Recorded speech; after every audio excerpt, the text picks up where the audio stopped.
Bom dia, homens da palavra no ar. Estou aqui com a minha Bíblia aberta, em Provérbios, no capítulo 17, porque hoje é dia 17 de junho. E tem sido um desafio enorme fazer um vídeo todos os dias. Tem sido um desafio enorme caminhar com vocês em Provérbios todos os dias. E tenho certeza que também tem sido uma bênção enorme para nós. Para mim tem sido, apesar de eu meditar sozinho com o Senhor, orar, é muito bom poder falar sobre Provérbios. E tenho certeza de que também tem sido abençoador para você. Eu queria dizer que eu fiz um canal no Telegram, eu sempre esqueço de me dizer isso, e as pessoas me cobram. Alguns me pediram um canal no Telegram, então eu vou colocar aí na descrição do vídeo logo embaixo, tá? E então eu quero agradecer por todas as orações, por todo o carinho, muitas palavras de encorajamento, muitas palavras de gratidão tenho recebido e tenho certeza que Deus tem amadurecido e trazido amor à palavra dele e desejo de que cada vez mais homens se tornem homens da palavra, homens sábios. E eu vou falar de um assunto hoje que eu já falei ontem e eu considero muito importante, que é a questão do homem poder trazer os céus para a tua casa, entre aspas, né? Trazer, entre aspas, fazer baixar, entre aspas, os céus para dentro da sua casa. O homem é um agente, né?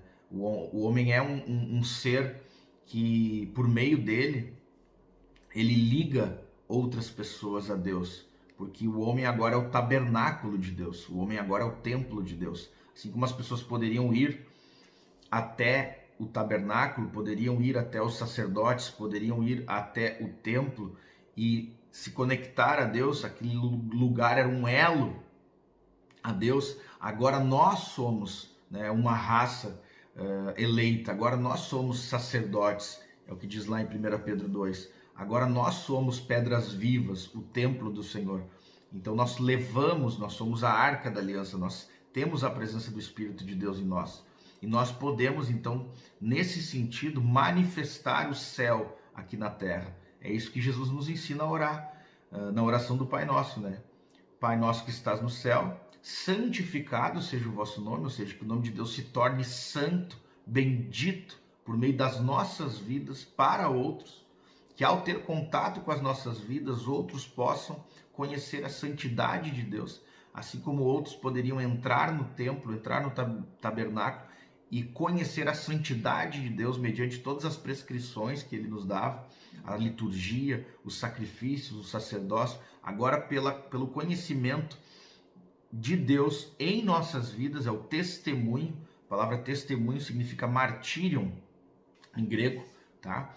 Então nós falamos de um martírio branco, ou seja, o testemunho que nós damos de uma vida vivida para Deus. O martírio vermelho é uma vida dedicada em sacrifício a Deus, né? Uma morte em nome de Deus. Mas nós agora oferecemos sacrifícios vivos, santos e agradáveis a Deus, que é a nossa própria vida, tá? Que é um culto de ação de graças, é a nossa vida dedicada a Deus, não mais gorduras, né, queimadas, não mais holocaustos, mas um coração quebrantado e contrito. Então, aonde nós estamos, nós podemos manifestar essa graça, essa paz, essa glória, essa presença bendita de Deus. E isso é muito importante para as nossas casas, para os nossos lares, para as nossas esposas, ou se você mora com seus pais, ou seja, onde você mora, para os nossos filhos, tá? E todos os dias nós temos conflitos. Eu falei no vídeo de ontem sobre que o homem ele pode ou fazer o inferno subir com as suas palavras, com as suas atitudes, com os seus atos, porque há uma íntima ligação entre o mundo espiritual e material. Tudo que nós falamos, tudo que nós olhamos, tudo que nós acessamos nesse mundo reverbera no mundo espiritual. Isso não é sobrenaturalismo, isso não é misticismo. É óbvio que existe um mundo espiritual e um mundo físico, um mundo material, e ambos são reais. É óbvio que tudo que os anjos, os demônios e Deus estabelece no plano espiritual tem um efeito no mundo material. Nós vimos isso em toda a Escritura. E é óbvio que o que nós fazemos também tem ligação com os céus e com o inferno, é lógico. Nós sabemos disso, a Bíblia toda fala sobre isso. Então as nossas palavras, elas são muito importantes, tá? Muitas vezes nós temos dentro da nossa família discussões, brigas, as pessoas estão irritadas, as pessoas estão oprimidas, angustiadas, ansiosas, elas estão irritadiças e simplesmente começam a despejar palavras, palavras duras, palavras grosseiras, palavras injustas.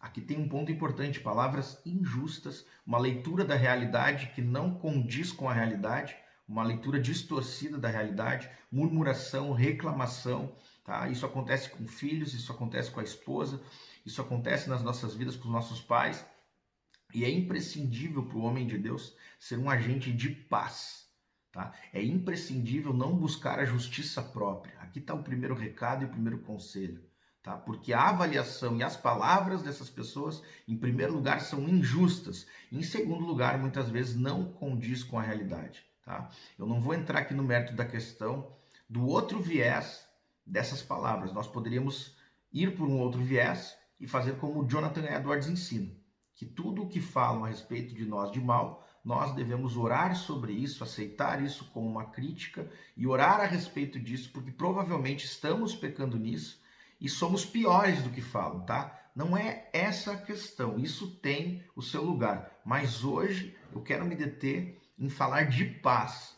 de você não reagir, de você não se defender, porque aqui está a causa de toda discussão. Todas as discussões começam com o desejo que você tem de fazer justiça, de mostrar para aquela pessoa que a visão dela não é tão real quanto a que ela está falando, de que essas murmurações não têm sentido, de que as acusações não têm sentido. Então, a primeira coisa, não busque a justiça própria, tá? Deixe a pessoa falar. Em Provérbios 17, no versículo 14, diz: começar uma discussão é como abrir uma represa. Por isso, desista antes que surja o conflito.